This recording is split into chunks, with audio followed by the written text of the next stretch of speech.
Hey, back out here with my potato cannon, and didn't really say much in that short clip of me shooting. Well, actually, it wasn't that short, but um, gonna explain my cannon a little more.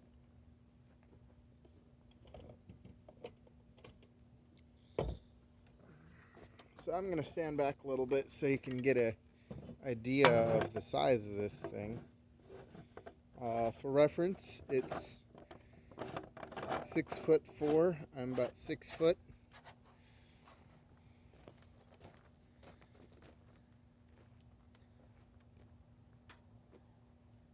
So yeah, it's pretty big, and had a lot of fun making this thing. Spent a little more on it. Uh, Put a little more thought into the design to make it safer than my last one, which blew out the side last week because of, I think, largely because of a design flaw on my part. But I got a lot of shots off with that one over the last year before it gave out on me, so I'm pretty happy with it. And it's a trophy in my book. So, in this one, now when I made the barrel, the pipe had a bit of warp to it, and I couldn't find a piece of 2-inch ABS without warp in it, so I ended up putting this piece of reinforcement wood on here, help straighten it, which I think makes it look kind of cool too. And then down here on my last one, I had secured the ignition wiring pipe onto the chamber with a bolt through the chamber, which wasn't the greatest idea, and that's actually how it started cracking and blew out on me like that. So that was that. I also, on that one, the ignition button wasn't really secured in place. It was just kind of sitting there, so sometimes if the cannon got jostled around, like in the car or something, the wires would get disconnected or whatever. And but this time, the ignition kit I found for barbecue igniter actually had a different setup, and I really liked it because it had a metal ring that the switch can screw into. So this time with my PVC, I heated up the end of it and I pressed it in while the PVC was soft, and then I was able to just screw my ignition switch in, and it's secured in place, which is really awesome. And then of course I run my wires through here, and I wrapped both handles with tape just to give them kind of that handle look. And then on the back here, you've got the wires run in, and now these are the only holes I will ever drill into my chamber, is for the igniter. And then I just threw on the zip ties to tidy it up, make it look nice. I don't know if you can see the igniter in there.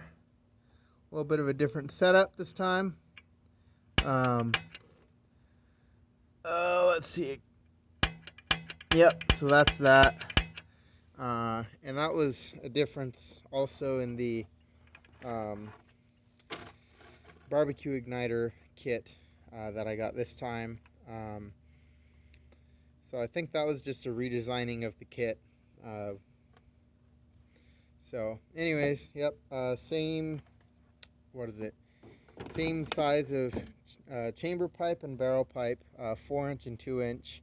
However, for the lengths this time, I can't remember what the lengths were on my other cannon, but this one was about a 20-inch chamber interior length to about a 53.5-inch long barrel, which based on some calculations I threw together last year, that's about as efficient as you're going to get for chamber explosion size to barrel size. So anyways, here I'll turn this camera around and try to give it a good shot. Let's see, I'm gonna see here. Turn that just a little more, I think. I'm gonna aim up in that direction and see if that will work. Alright, let's get this loaded up.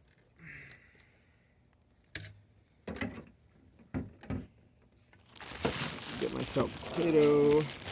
Oh, and this time also I got much bigger potatoes, baked potatoes, or baking potatoes.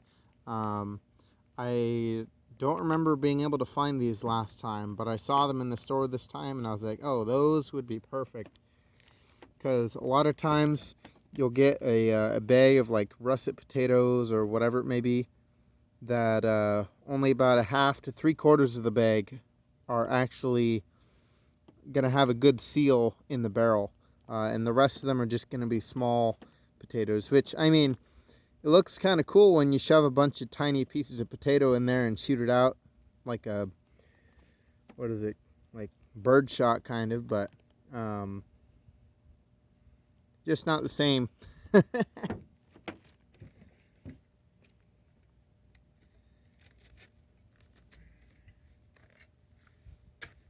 It's also a little interesting to get this thing loaded now too, because of how long the thing is. I have to lean it way over to get the potato in instead of doing it straight down.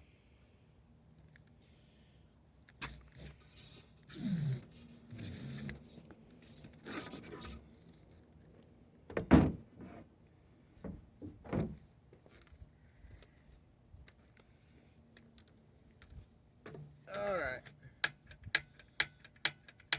Potato is in. Let's get it primed.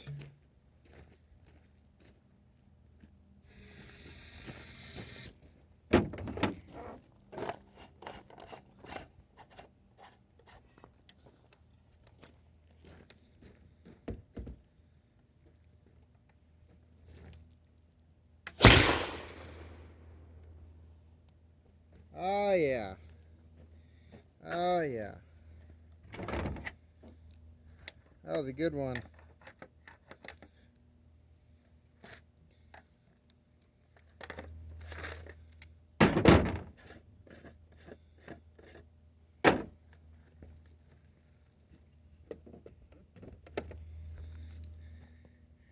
Now, couldn't tell if the camera was able to catch where that went very well. Hopefully it was. But someone on the other side of those woods probably has a mysterious potato patch growing in their backyard. I'll say that.